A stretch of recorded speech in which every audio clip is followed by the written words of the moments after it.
8th of May 1945 is one that remained in the memory of all those who witnessed it. It meant an end to nearly 6 years of war that had cost the lives of millions, had destroyed homes, families and cities, and had brought huge suffering to the populations of entire countries. Millions of people rejoiced in the news that Germany had surrendered, relieved that the intense total war was finally over.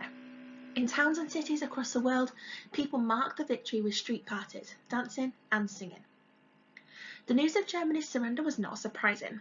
It had been anticipated for some time, and people across Britain were on standby to start celebrating the end of the war.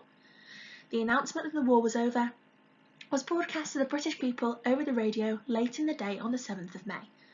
The BBC interrupted its scheduled programming with a news flash announcing that Victory in Europe Day would be a national holiday and was to take place the following day. Newspapers ran headlines as soon as they could, and special editions were printed to carry the long-awaited announcement. The news that the war was over in Europe soon spread like wildfire across the world. Many people in Britain didn't wait for the official day of celebration to begin the festivities as soon as they heard the news on the 7th of May.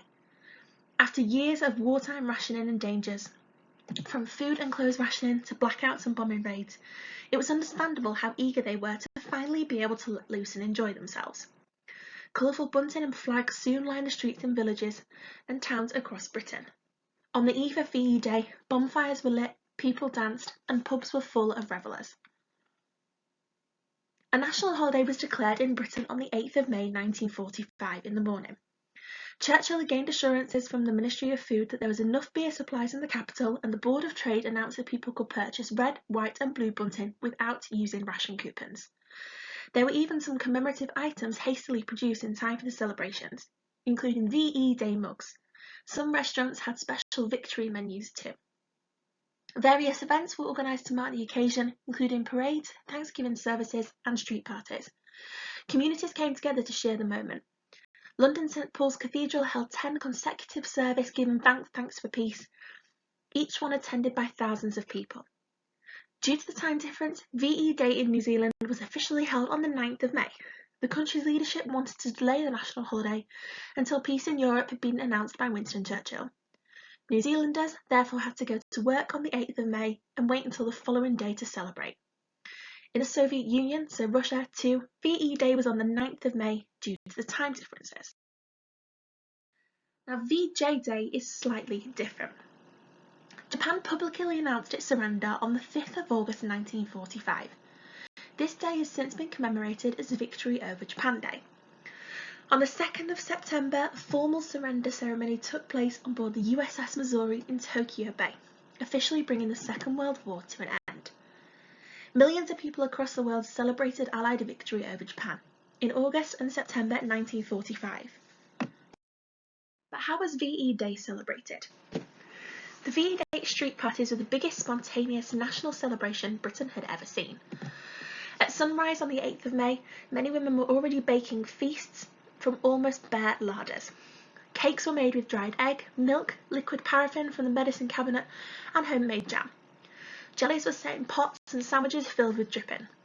Finally, the best china which hadn't been used in years was brought out. But this wasn't the first time that the nation had got together to celebrate.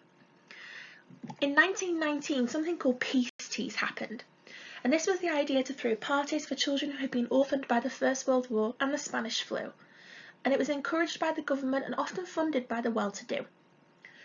Street parties also marked the Silver Jubilee of King George V in 1935, the coronation of King George VI in 1937, and on the 2nd of June 1953 the coronation of our Queen Elizabeth II.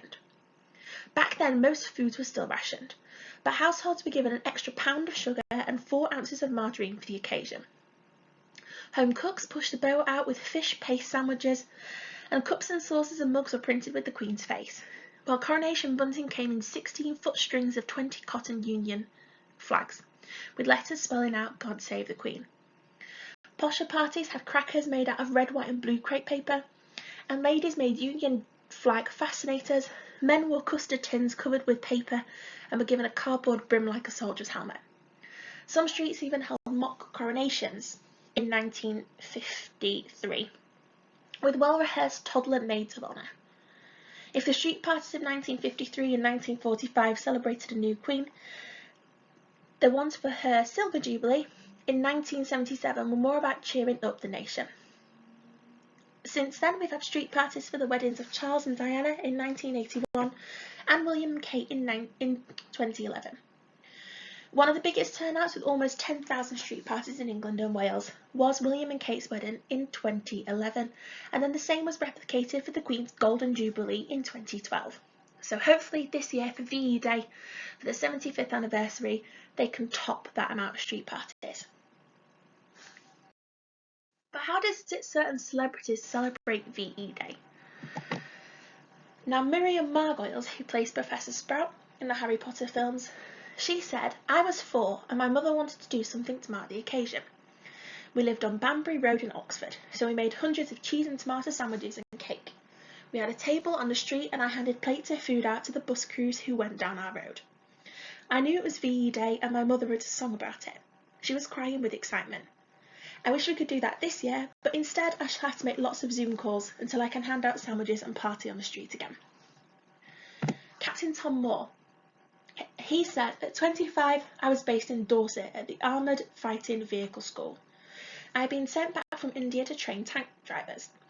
I expected to return to India, but then the Germans surrendered. Although the war was over, everything didn't stop overnight. There was no money for big celebrations, but there was excitement after 5 years of terrible wartime.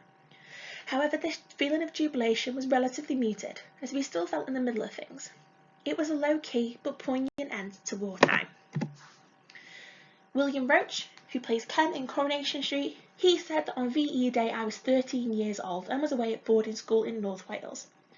I remember how we were all called into the assembly hall and told that it was VE Day and that we would have a whole day's holiday. We were then sent to our classrooms where the full master gave us pocket money and told us we were free to go wherever we wanted. So I went out for the day with my friend, and that was the best bit.